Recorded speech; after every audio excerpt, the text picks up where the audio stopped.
Hi everyone, it's me with a congested head. I sneezed a whole bunch of times in the middle of the night and I was instantly sick. I'm not sick as much as I am congested, so I don't know what's going on there. Although I did notice this morning that my CPAP machine, the screen looked different. So when I investigated that, it said that the hose in the back wasn't properly connected. So it could be something as simple as that. I might not have had the hose connected the right way, so it probably was just really drying me out instead of doing its thing the normal way, and it might have made me congested. I don't know, but I'm still getting stuff done. I'm just not enjoying what's going on in my head right now. I was going to do a quilt block video, but because I feel like I'm not going to do that. I feel like I can't think straight, but I am working on designing some quilt blocks, and I think I want to knock some of those out. I am still thinking about another quilt along, but not as complicated or time consuming as the one that I just did. I really still enjoyed it, and I wasn't pissed off that it was tanking in the analytics. It would have been nice if it could have performed well, but it just didn't. It was not pulling in the high-paying ads that sewing videos usually do for me. It could be just even the time of year. Now, I know I also didn't get as many views on those, but still, the views that I got were not pulling in the ads. And it's all about the advertising. You can have a video with, half the views that it normally has, and it can pull in 3 times the amount of money that another video would. That's the way I like it. So I'm not giving up on that, but and I may invest time again later. But for now, we pulled through that one, and I'm happy with it, and it was fun. And now I'm going to move on and do some other things. And one of the things that I'm obsessed with right now is working with Skylar and fabric. I had mentioned in a previous video that it was like hard to get together with her.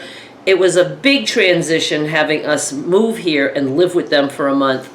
And then she's always with her friend. And, she's a teenager now, so I knew I had to just be patient and things would come around. And then one day she was available to come over, and I showed her boxes of fat quarters. I believe I had 6 boxes. That was 600 fat quarters. And I said, do you want to help me sort these? And that was it. Now, she's done stuff like that before, but now it was like so fun to have that many. And so she helped me with that. And then she said, can we put these all for sale in your sale? And when she says we, that means me. She can't do that part. But I went ahead and did it. It was a lot of fun. And then she asked if we could do a whole sale of 2-inch squares. And I was like, 2-inch squares, very time consuming, but they are my favorite cut. So it wasn't hard to have her twist my arm. And I'm working on other things too. So what we do is I do all the cutting. And then I slide the little strips of cut squares over to her. She stacks the squares, she bags the squares, she puts the labels on the bags for the squares. She writes it in my book, what we've just done.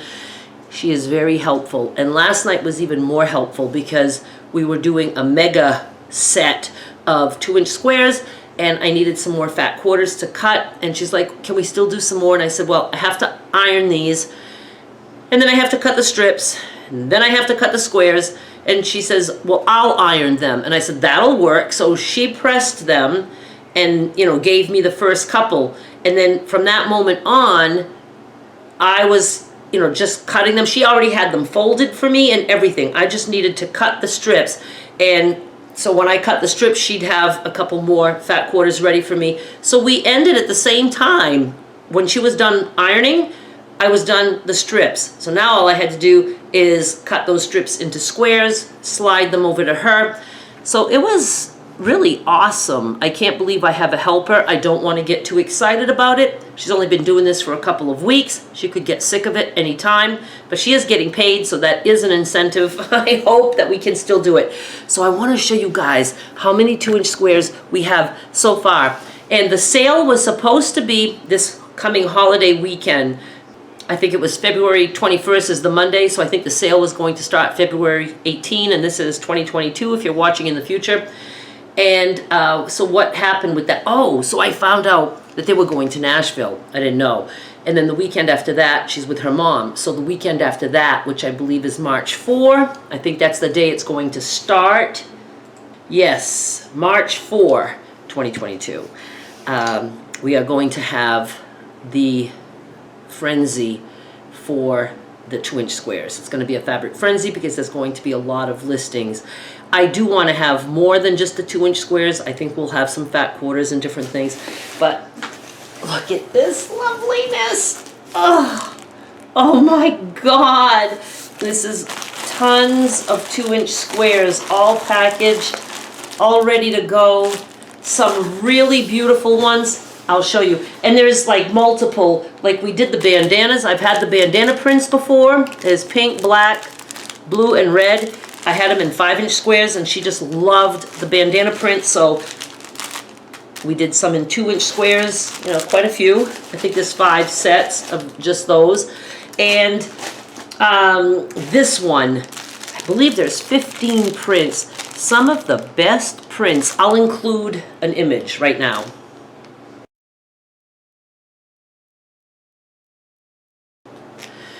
If you like modeled tie-dye-ish looking things, that's this guy right here. I mean, just look at the colors. Oh, we just love them so much.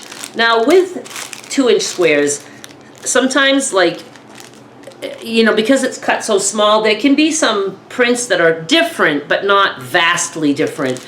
And, you know, so like there might be one that might look like that, but if you saw the whole piece of fabric, it would be different than this one. But I'm just trying to say there are 15 different prints in here, but they can look a little bit alike when they're cut down. So I'm just excited about this. Oh, look at me, I just keep looking at them. You know, we just have all kinds, and we have some small little packs, and then, you know, like this, we have a big pack. Took 2 bags, and I think the largest we'll have is sets of 400, and they are going to be 100 different prints, so you get 4 each of 100 prints. That's pretty cool, and I just love that we're doing that together. And speaking of Skylar, she went to Derek's ribbon cutting today. I did not go. I don't think I would have gone even if I felt better, because one, I do have my mother here, and that means he was going to be gone, Skylar was going to be gone, I would have been gone, so there'd be nobody if my mother wants to call someone and say, where are you? You're taking forever, you know, that kind of thing. So I wasn't going, and then I ended up getting sick in the middle of the night, so I'm glad I wasn't planning on doing that. I also just don't feel like socializing. I would have loved to have gone to do recording for Derek, but it just didn't, you know, happen. But Skylar got to go. He pulled her out of school just for that, and then she went back to school after that. And I'm glad he did that because she was like really happy to be there. There is a picture of them online.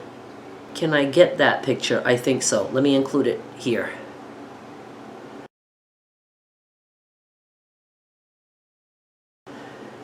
So that's that. That was cool for him, and you know, he was very relieved to have that over because he does suffer from some social anxiety. I didn't realize that. I used to always say that I suffer from social anxiety like in person, but I'm okay with recording, and I thought he was the opposite. I thought he just was weirded out about recording, but that when he's around people he's okay. And I assumed that because he was on stage.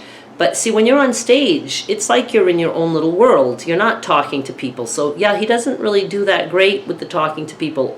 I think he's a little bit better at it than me, as in that he'll at least attempt, and I'm like, fuck this shit. I'm not doing that. He's not old enough yet. Wait till he gets to be my age. He'll understand. What else is there? The veterans people called me today about my mother's benefits. She's going to be getting some benefits to help pay for in-home care. I've been doing okay not having someone come in. Once I knew there was some help, I just wanted to wait until we could get some of that help, because it was going to be costing me about $3,000 per month just to have somebody for a couple hours during the day, and not even every day of the week. Or was it every day of the week? I don't remember. But this is not going to be every day of the week, and I like that better, because I really do need some days where nobody comes over. I just need that for myself. But they called today, and of that like $3,000 plus, my mother's cut is only going to be around $800, and they are covering the rest. And I can't remember even how many hours that is. It's not many, but it's certainly worth the $800 as opposed to paying the $3,000 all by myself. But I think it's less than what I was initially looking for, but we're going to take it no matter what. I don't know. It might be like 8 hours per week, something like that. And I don't ask a lot of questions, because I just wait till the next step and then I'll ask.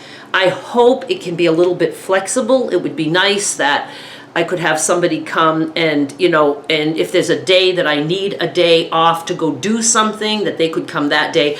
I don't know how it all works.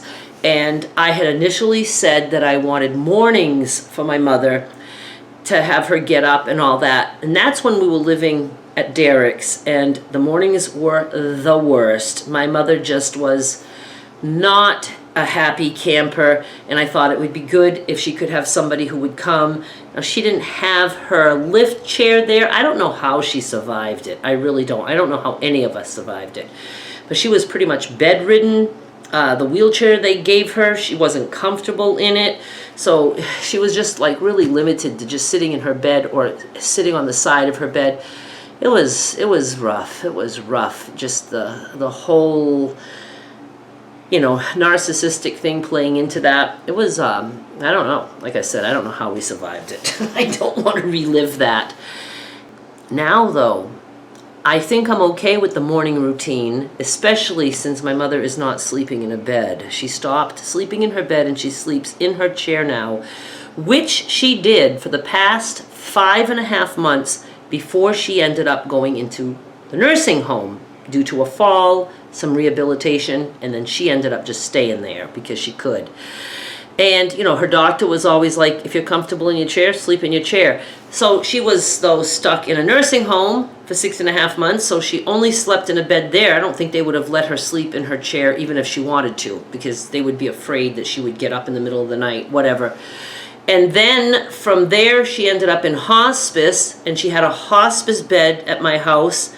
And I think I was able to get her up a little bit, but then we moved not too long after hospice, and it took a month almost for the furniture to arrive. So that whole time she was at Derek's, she had no lift chair. And that lift chair is a blessing. And a couple of weeks ago, she said she was dying, because she likes to do that. And then she could not get up. And I was like, you know what? You don't have to. I don't know why I would need her in bed. So that really helps me a lot, because in the morning, she doesn't have to she doesn't have to get up out of bed while I'm still having my coffee and her having a fit because she wants to get up. She wants to get up now. She's already in her chair. But now the way she complains is, I want to be changed. I'm soaking wet, even though she's not wet. She says she's soaking wet. Like, if you watch the channel, her sleeves were even wet. It's just bogus.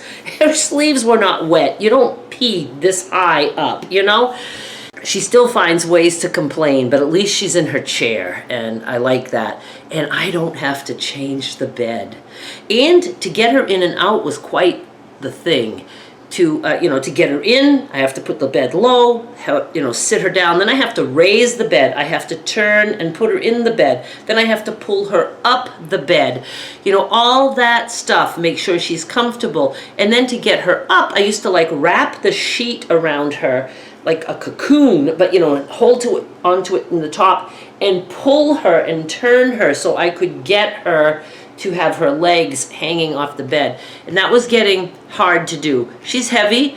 I'm old, but it was working.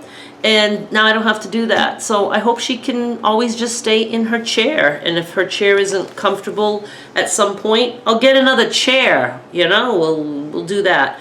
And so that's that for that. And I guess that's all I really wanted to tell you guys about. If you're interested at all in grabbing some of those 2-inch squares, the sale will start March 4. It'll be after Skylar's out of school. She wants to be there for the beginning of a sale. She hasn't been able to do that yet. So I told her we will wait. It'll probably be between 3:30 and 4 p.m. Central Time. I'm Central Time now, on March 4, and it'll run for all Friday night, all Saturday, and she'll be right here sorting orders as it goes. You need to be a patron or a YouTube member to join that sale, and the info is always in the description box of my videos.